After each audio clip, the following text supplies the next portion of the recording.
Ce sont effectivement des scènes d'insurrection auxquelles on a assisté cet après-midi à Toulouse, des scènes inédites. On n'a pas vu ça dans le centre-ville de Toulouse depuis des années, inédites par leur violence. Tout s'est déclenché en quelques minutes et puis après, on a eu pendant des heures des scènes d'échange, des affrontements entre les policiers et des petits groupes bien organisés mais finalement assez nombreux. Et puis c'est inédit aussi parce qu'on a vu parmi ceux qui sont rentrés sur des chantiers pour récupérer du matériel, pour monter des barricades, pour allumer des incendies, eh bien, des jeunes, des salariés, des adolescents, des parents, des retraités.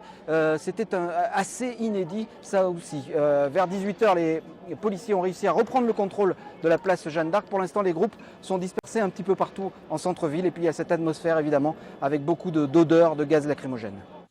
Oui, avec donc ces affrontements avec les forces de l'ordre. Didier Martinez, bonsoir. Bonsoir. Merci beaucoup d'avoir accepté notre invitation. Vous êtes délégué syndical unité SGP Police. Quelle est la situation en ce moment à Toulouse? Y a-t-il eu des interpellations? Écoutez, tout d'abord, je pense très opportun de saluer le courage et le sang-froid de nos collègues qui ont fait face aujourd'hui à de très très violentes scènes de violence, des affrontements, et la situation, ils la vivent toujours en ce moment. Des affrontements quasi inédits, nous disait Fabrice Valéry. Quasi inédits, d'ailleurs, ça nous rappelle les scènes, la thématique de Sivens, les manifestations Sivens qui s'inscrivaient aussi dans la durée il y a quelques années, c'est-à-dire que c'est une totale violence et une prise à partie des affrontements avec les forces de l'ordre, et ça n'a rien à voir avec une thématique de manifestation pacifique. Y a-t-il eu des interpellations?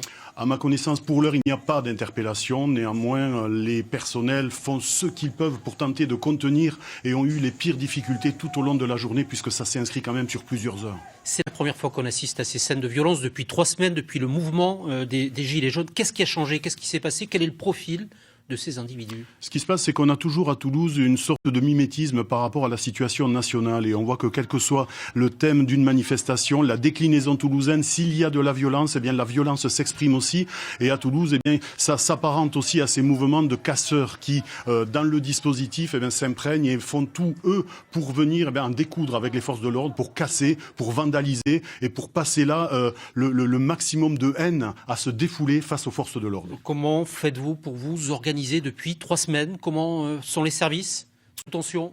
Alors, sous tension, sous extrême tension, d'ailleurs une fatigue qui se fait ressentir, qui avait déjà, dès la première semaine, été mise en avant, puisqu'on voit ce sont des week-ends consécutifs de rappel de toutes nos forces de sécurité pour faire face à du maintien de l'ordre.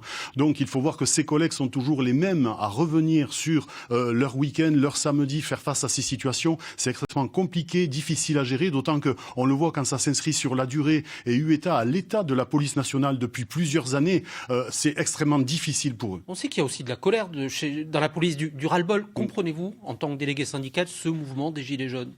Mais le mouvement des Gilets jaunes, à sa base, déjà le 17 novembre, il s'agissait de parler des carburants.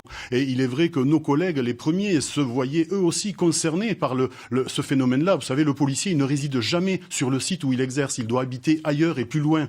Il a beaucoup d'horaires atypiques. Il doit se déplacer avec sa voiture et il est particulièrement concerné par le phénomène. Donc, effectivement, à titre personnel, les fonctionnaires adhèrent certainement à la contestation initiale des Gilets jaunes. Mais évidemment, au travers de leur profession, c'est très difficile à gérer. Devoir de réserve oblige. Didier Martinez, merci beaucoup d'avoir accepté notre invitation. On note également des incidents aujourd'hui à Tarbes et à Albi.